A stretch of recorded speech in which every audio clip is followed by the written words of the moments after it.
Bonjour à tous et bienvenue. Merci de nous suivre. Tout de suite, les titres de ce journal. Programme de travail chargé hier pour le chef de l'État ivoirien. Alassane Ouattara a reçu les sénateurs proches du Rassemblement des Oufouettistes pour la démocratie et la paix, le coordonnateur du système des Nations Unies en Côte d'Ivoire, Babacar Cissé, et enfin le directeur des opérations de la Banque mondiale, Pierre Laporte. Français et anglais, 2 matières au programme des épreuves orales du baccalauréat artistique et technique en Côte d'Ivoire. Les candidats sont interrogés depuis ce matin dans les différents centres d'examen. Enfin, les commerçants de la commune de Port-Bouët ravagés par la tristesse après l'incendie survenu la nuit dernière dans le Grand Marché.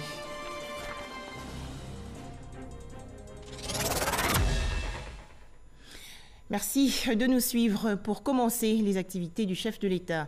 Alassane Ouattara a reçu hier au palais présidentiel les sénateurs proches du Rassemblement des Oufouettistes pour la démocratie et la paix, avec à leur tête le président du Sénat.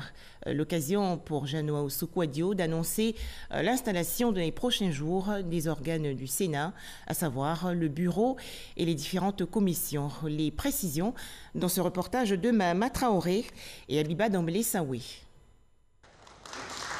C'est par un standing ovation en l'honneur du chef de l'État que cette rencontre a démarré. Les sénateurs tenaient ainsi à marquer leur reconnaissance au président du Rassemblement des Oufouettistes pour la démocratie et la paix, RHDP, pour avoir nommé la plupart d'entre eux dans le conseil politique et le conseil national du RHDP. Tout en exprimant la fierté des sénateurs à se mettre à la disposition de leur formation politique, le président du Sénat a annoncé au chef de l'État les dernières évolutions liées à la vie de la deuxième chambre du Parlement. Nous sommes heureux de vous présenter les dernières évolutions enregistrées au sein de notre institution, avec notamment la mise en place des groupes parlementaires et la formation du bureau du Sénat. S'agissant des groupes parlementaires, 2 groupes parlementaires se sont constitués, à savoir le groupe parlementaire du Rassemblement des Oufouettistes pour la démocratie et la paix, RHDP, avec 78 membres, dont 4 apparentés, c'est-à-dire qui sont RHDP, ils voteront pour le RHDP. Le groupe parlementaire du Parti démocratique de Côte d'Ivoire, PDC-RDA, avec 17 membres. En ce qui concerne le bureau du Sénat, conformément aux règles et principes parlementaires, nous avons pu aboutir, grâce à la bonne implication de tous, aux résultats suivants. Le bureau du Sénat, il comprend 17 membres, dont un président, 6 vice-présidents, 2 questeurs et 8 secrétaires. Les sénateurs se réuniront le jeudi 27 juin prochain à Yamoussoukro pour entériner la mise en place des différents organes de l'institution. Une fois cette étape franchie, le Sénat pourra désormais statuer sur les textes de loi et exercer ainsi la navette parlementaire avec l'Assemblée nationale. Je me réjouis que le Sénat puisse être pleinement opérationnel à partir du 27 juin prochain, après l'adoption en séance publique des organes de votre institution. Le bicamérisme est quelque chose d'important dans la plupart des pays démocratiques aujourd'hui. Et les règles de coopération entre l'Assemblée nationale et le Sénat doivent être établies de manière à éviter un allongement des procédures parlementaires et des conflits de compétences entre les 2 institutions.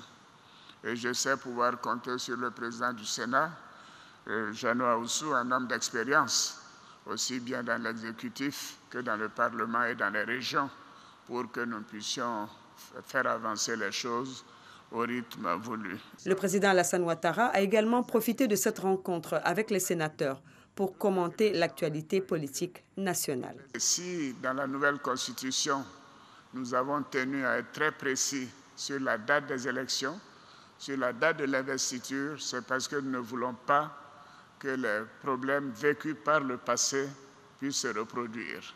Donc je vous donne l'assurance que les élections présidentielles de 2020 auront bien lieu samedi 28 octobre 2020 et rien ne pourra s'opposer à cela. Et je peux aussi vous donner l'assurance que cela se ferait dans la paix. Et je demande que les gens arrêtent de se faire peur. Pour terminer, le chef de l'État a rassuré les sénateurs de son soutien constant avant de les inviter à mettre leur expérience au service du contrôle de l'action gouvernementale afin de renforcer la bonne gouvernance et l'état de droit en Côte d'Ivoire. Autre entrevue du chef de l'État, Alassane Ouattara, a reçu hier au palais présidentiel Babacar Cissé, le coordonnateur du système des Nations Unies en Côte d'Ivoire, et Pierre Laporte, le directeur des opérations de la Banque mondiale. Ces deux personnalités en fin de mission ont fait leurs adieux au président de la République. Le point avec Awa Touré. Le directeur des opérations de la Banque mondiale pour la Côte d'Ivoire, Pierre Laporte, a remercié le président de la République, Alassane Ouattara, pour tout son soutien pendant ces 3 ans et demi de présence dans notre pays et profité de l'occasion pour évoquer avec lui le point sur la coopération entre la Côte d'Ivoire et la Banque mondiale. La Côte d'Ivoire et la Banque mondiale qui ont fait de réels progrès dans la promotion du capital humain et au niveau de la santé. Quand j'étais venu, la Côte d'Ivoire avait un portefeuille avec la Banque mondiale à environ 600 millions de dollars. Aujourd'hui, on a passé à 2,6 milliards de dollars. C'est une augmentation de presque 4 à 5 fois. Et au-delà de ça, on a aussi passé à des projets beaucoup plus structurants, projets d'envergure. En moyenne, on avait les projets 30 à 50 millions de dollars, mais aujourd'hui, les projets en Côte d'Ivoire varient entre 100 à 300 millions de dollars. On a intervenu au plan infrastructure avec des projets importants, tels que le projet Grand Abidjan, le projet compétitivité des villes secondaires, San Pedro, Boaké.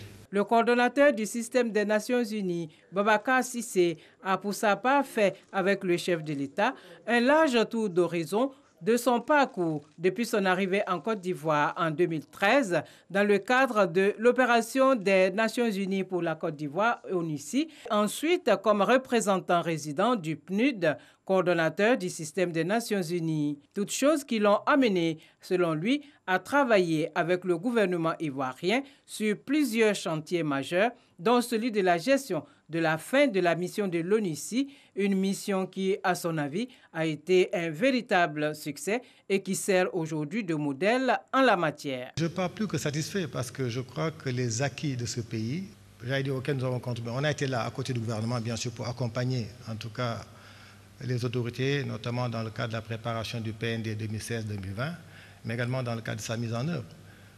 Satisfait parce que tout simplement le système des Nations Unies a pu donc s'aligner sur les priorités du gouvernement et accompagner le gouvernement dans la mise en œuvre de ces priorités. Donc ça a été quelque chose de remarquable en fait, en termes d'accompagnement, en termes de partenariat.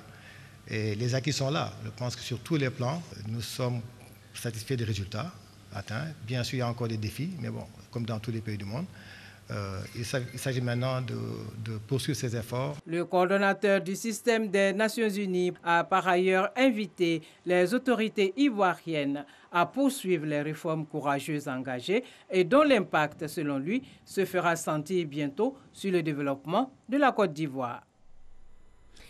Des leaders africains engagés dans la lutte contre la faim et la malnutrition sont actuellement à Abidjan. Ils participent à la première concertation régionale sur l'état d'avancement des feuilles de route du CERFAM, le Centre d'excellence contre la faim et la malnutrition. Le vice-président de la République, Daniel Kablan-Duncan, a ouvert hier les travaux. Viviane Aïma. Lancé officiellement le 25 mars 2019 ici à Abidjan, le Centre d'excellence régional contre la faim et la malnutrition tient sa première grande rencontre régionale, c'est lundi 24 et mardi 25 juin. Il s'agit d'une concertation qui réunit 16 pays de l'Afrique de l'Ouest et du Centre pour évaluer l'état d'exécution de leurs différentes feuilles de route concernant l'élimination de la faim et la malnutrition dans leurs pays respectifs et définir l'accompagnement que peut leur apporter le Centre d'excellence. Facilitateur du processus Faim Zéro pour le Mali, l'ancien président par intérim Dioncounda Traoré s'est déclaré optimiste. Et cette victoire sur la faim ne relève pas de l'utopie, elle est de l'ordre du faisable. Elle est réalisable parce que nous constatons que chaque fois que la volonté politique a été affichée et la stratégie subséquente mise en œuvre, nous avons pu effectuer des pas décisifs vers l'atteinte de nos objectifs, qu'il s'agisse de faire reculer l'analphabétisme, lutter contre la maladie ou d'intensifier et de diversifier la production. Si le fléau touche l'ensemble des pays de la région ouest africaine, les intervenants ont tout de même salué des avancées en matière de lutte en Côte d'Ivoire. En ce moment, l'Assemblée nationale de la Côte d'Ivoire discute pour adoption un code forestier novateur, présenté bien sûr par le gouvernement ivoirien. Le texte allie mesures de restauration, reboisement, sanctuarisation et rentabilité économique. L'Union africaine perçoit la réponse concrète à cette lecture pluridimensionnelle des enjeux de la faim et de la malnutrition sur le continent africain. Le tout nouveau directeur du CERFAM, Issa Sanogo, s'est réjoui de la forte mobilisation de cette première rencontre organisée par le Centre d'excellence. Signataire de l'accord de partenariat qui a créé le Centre d'excellence régional, le Programme alimentaire mondial, le PAM, et le gouvernement ivoirien, représenté par le vice-président Daniel Kablan-Duncan, ont tous deux réaffirmé leur respect de leurs engagements. Le vice-président de la République a souligné l'implication personnelle du président de la République, Alassane Ouattara, dans la création du centre. Le président de la République, son Excellence M. Alassane Ouattara, a fait de la lutte contre la faim et la malnutrition une priorité de son agenda national, mais aussi régional et continental, car champion de l'agenda 2063 de l'Union africaine et dans sa volonté d'impulser une dynamique forte sous-régionale contre la faim et la malnutrition, il a engagé le gouvernement ivoirien à mettre à la disposition de la région, en collaboration avec le PAM, donc le CERFAM, qui est le Centre d'excellence régional contre la faim et la malnutrition. Le CERFAM a pour objectif de fédérer toutes nos énergies et n'être autre que le centre de l'unité, celui donc du partage dans cette lutte pour éradiquer à jamais ces fléaux. Les travaux de cette rencontre sur 2 jours vont se dérouler en 6 sessions, marquées par de nombreux échanges. Amélioration de la performance des projets à travers une bonne préparation et une utilisation efficiente du système pays. C'est autour de ce thème que la Banque mondiale a procédé hier à la revue annuelle de son portefeuille de projets financés ou cofinancés en Côte d'Ivoire. Les explications dans ce reportage de Cheikh Koné. Les chiffres sont révélateurs. 1300 milliards de francs CFA, une enveloppe investie en Côte d'Ivoire par la Banque mondiale en 2019 pour 28 projets, contre 18 projets financés en 2016 pour un peu plus de 335 milliards de francs CFA, soit une hausse de 400%. Cette 7e revue annuelle des projets et programmes financés ou cofinancés par la Banque mondiale en Côte d'Ivoire est la parfaite illustration des bonnes relations que la Côte d'Ivoire entretient avec l'institution mondiale. La Côte d'Ivoire a réussi l'exploit de mobiliser auprès de la Banque mondiale des ressources bien au-delà de ce que nous avions anticipé dans le cadre de partenariat pays et ce qui est de l'IDA. Avant son départ de la Côte d'Ivoire à fin juin 2019, le directeur des opérations de la Banque mondiale s'est dit satisfait des performances enregistrées par le pays. Au nombre de celles-ci, la progression de la Côte d'Ivoire dans le dernier classement de l'indicateur CPI, un indicateur pour l'évaluation des politiques et institutions nationales dont le score est passé de 3,4 à 3,5 points. La Côte d'Ivoire a fait des progrès et elle continue ses efforts en vue d'une plus grande performance de son portefeuille. Pour cela, des défis importants demeurent.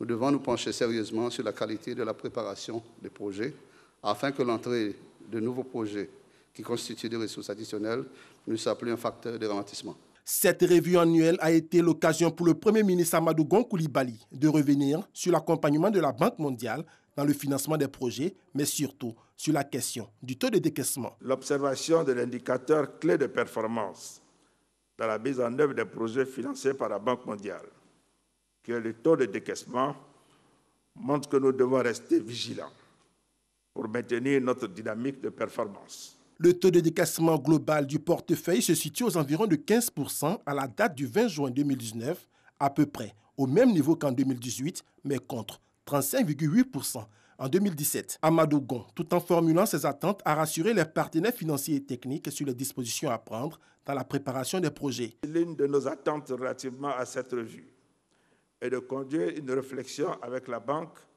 sur le mode de préparation des grands projets structurants en vue d'atteindre le niveau de maturité le plus avancé possible avant le passage au conseil d'administration. La revue annuelle constitue un cadre privilégié permettant au gouvernement et la Banque mondiale de passer en revue les performances des projets et programmes et surtout d'identifier les contraintes afin d'y remédier.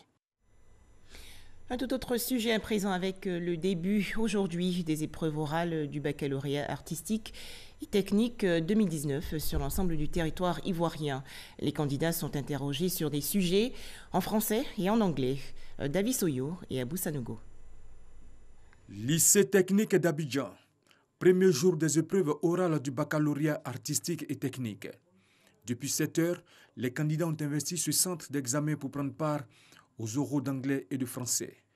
Stress et inquiétude se lisent sur le visage de certains candidats. Je suis un peu stressée parce que depuis on ne commence pas. Depuis d'autres viennent, je ne sais pas ce qui se passe là-bas, donc je suis un peu stressée pour ça. Bon, depuis 7 heures, je suis dans la salle d'attente. Je suis motivé, je suis pressé de passer, mais depuis j'attends. Autre salle, autre décor. Ici, le temps est à la réflexion. Where do you go to school? Ces épreuves orales d'anglais semblent abordables. En ce qui concerne les tests, les images, bon, les questions, ça va. Voilà. Je m'en sors pas mal. Voilà. Donc j'espère que par la grâce de Dieu, tout va aller, je vais avoir le bac. Même son des cloches pour les enseignants qui jugent satisfaisant le niveau des candidats. Le niveau est acceptable. Comme je l'ai dit déjà, le niveau est vraiment acceptable. Vous savez qu'aujourd'hui, l'anglais, c'est la langue la plus pratiquée au monde. Et les enfants aiment vraiment la chose. Ça se sent dans leur comportement. Pour le chef du centre, toutes les dispositions ont été prises pour permettre aux candidats de composer dans de bonnes conditions. Je voudrais déjà féliciter les forces de l'ordre. Déjà, à partir de 6 heures, ils étaient là. On devait accueillir les candidats donc à partir de 7h30. Et vous savez, les démarrages sont toujours un peu difficiles. Et à partir de 8h30, on a pu mettre les premiers candidats déjà en salle. C'est la série B. Ils sont les plus nombreux, avec pratiquement 602 candidats. Ensuite, on a la série E, la série F1 et la série F3, qui sont dans l'ordre d'à peu près 146. Ce sont au total 748 candidats qui prennent part à ces épreuves d'anglais et de français du baccalauréat artistique et technique au lycée technique d'Abidjan. Ces épreuves vont s'étendre sur 2 semaines. Yamoussoukro, dans le centre du pays, l'école supérieure d'agronomie organise le Festival des sciences agronomiques 2019. C'est une plateforme pour mettre en évidence la formation des techniciens et ingénieurs agronomes en charge des grands défis de l'agriculture ivoirienne. Kader Sogodogo de RTI Boaké. L'ESA, l'école supérieure d'agronomie, une des 9 écoles de l'Institut national polytechnique Félix Houphouët-Boigny de Yamoussoukro. Cette école est la vision de feu le président Félix Houphouët-Boigny pour une agriculture ivoirienne qui se bonifie au fil des ans en intégrant toutes les nouvelles technologies. Cette école a donc la vocation de mettre au service de l'État de Côte d'Ivoire des cadres performants qui donc vont régler la question des sciences agronomiques et soutenir le développement économique de la Côte d'Ivoire. Cette année, ils sont environ 200 étudiants qui se présentent comme porte-étendard de l'agriculture ivoirienne. Ils font leur entrée à l'ESA. Ces futurs techniciens supérieurs et ingénieurs sont baptisés par l'inspecteur général d'État. Sa vision dégage la place et l'importance de l'agriculture pour la Côte d'Ivoire. À la vérité, mesdames et messieurs, cette école devrait constituer la prunelle de nos yeux. Oui, parce qu'elle intervient dans un domaine qui a fait de ce pays, la Côte d'Ivoire, ce qu'elle est aujourd'hui en termes de développement. Qui ici n'a jamais évoqué ou entendu le slogan des années 80, qui est encore d'actualité et qui disait, je cite, vous le savez, le succès de ce pays, donc vous le savez tous, et bravo. Il nous appartient donc tous, gouvernants, responsables de l'école, formateurs, étudiants, de faire en sorte que cette école demeure une référence dans la formation en Côte d'Ivoire. Le baptême des étudiants de l'ESA intervient au cours du FESA, le Festival des sciences agronomiques 2019. Des révolutions technologiques pour une agriculture performante ont été présentées. Vous pourrez visiter votre champ tranquillement, sans souci, depuis votre canapé, en utilisant cet outil-là. Soprano et alto, ténor et basse, une chorale composée d'étudiants de l'ESA qui traduit leur engagement à travailler pour le meilleur de l'agriculture ivoirienne. Une manière pour cette école de dire merci à son parrain, l'inspecteur général d'État.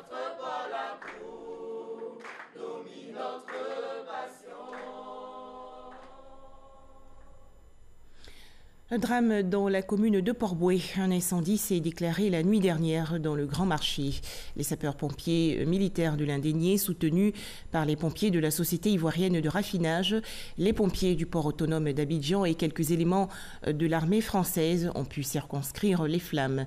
Les dégâts matériels sont importants. Une enquête a été ouverte pour connaître les causes du sinistre. On en parle avec Mamadou Kouassi.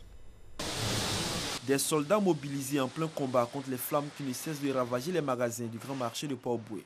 Un incendie déclenché dans la nuit du lundi 24 juin au mardi 25 juin 2019 aux environs de 3 h du matin.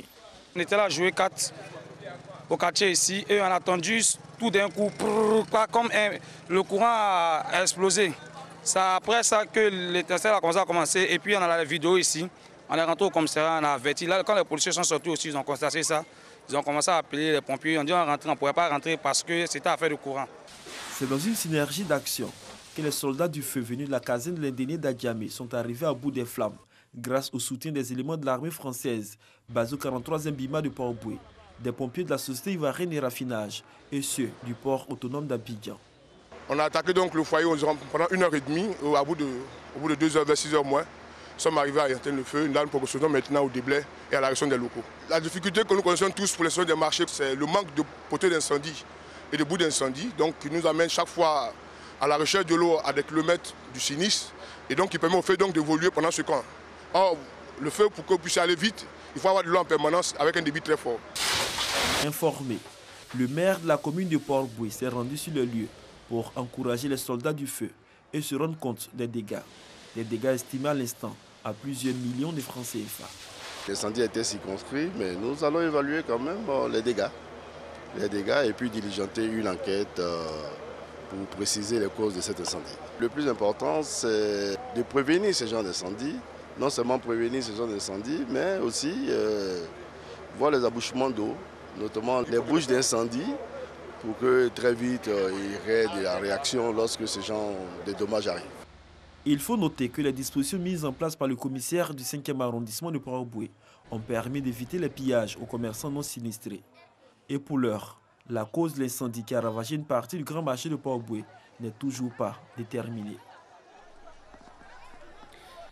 Plus de tracas financiers pour les populations vivant dans les zones rurales de Côte d'Ivoire. En effet, dans le cadre des prestations de la couverture maladie universelle qui entre en vigueur le 1er octobre prochain, ces populations vont débourser seulement 100 francs CFA pour les consultations dans les centres de santé ruraux. Patricia Omouetia.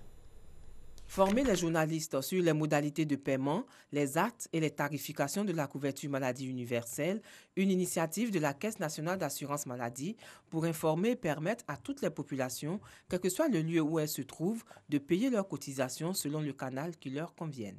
Nous avons deux types de populations. Les populations du secteur formel, les collectes se feront à la source et systématiquement. Pour le secteur informel et agricole, les collectes se feront via les opérateurs mobiles que nous avons mis, les numéros que nous avons mis à disposition, les banques partenaires et les microfinances. La chose la plus importante, c'est le numéro Sécu qui est sur la carte d'assuré. Il faut obligatoirement avoir sa carte Sécu, donc nous incitons les populations à retirer leur carte. C'est à la suite de ce numéro Sécu qui figure sur la carte CMU qu'on pourra payer les cotisations pour son compte. Les prestations de la CMU prennent en compte les consultations, les urgences chirurgicales, les soins d'hospitalisation médicale et les radiologies bucco-dentaires.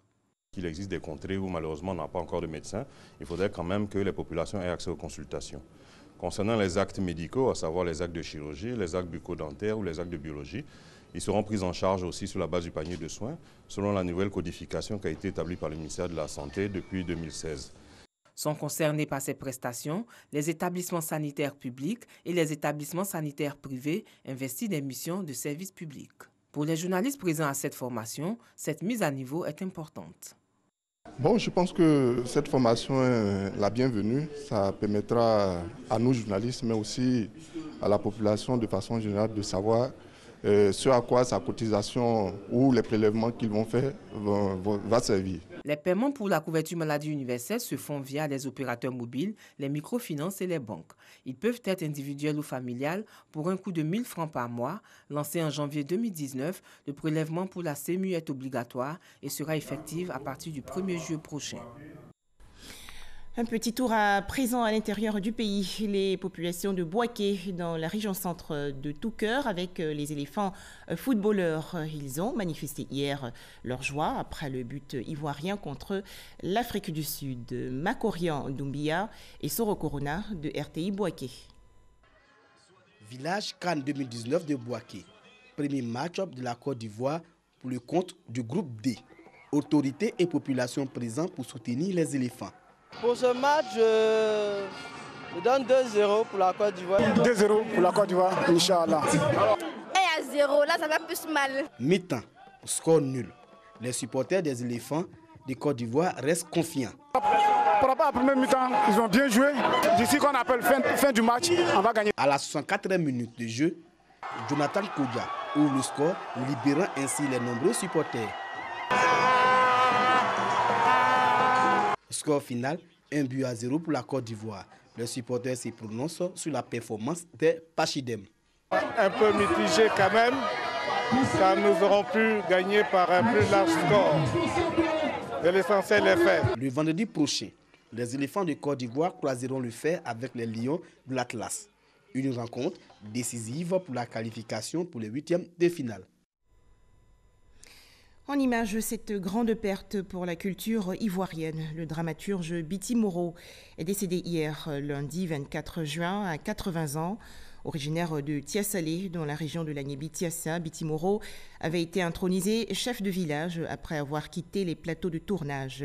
Biti Moro a occupé des années durant le devant de la scène théâtrale ivoirienne, ponctuée par des postes de responsabilité comme directeur de l'École nationale de théâtre et de danse à l'INSAC.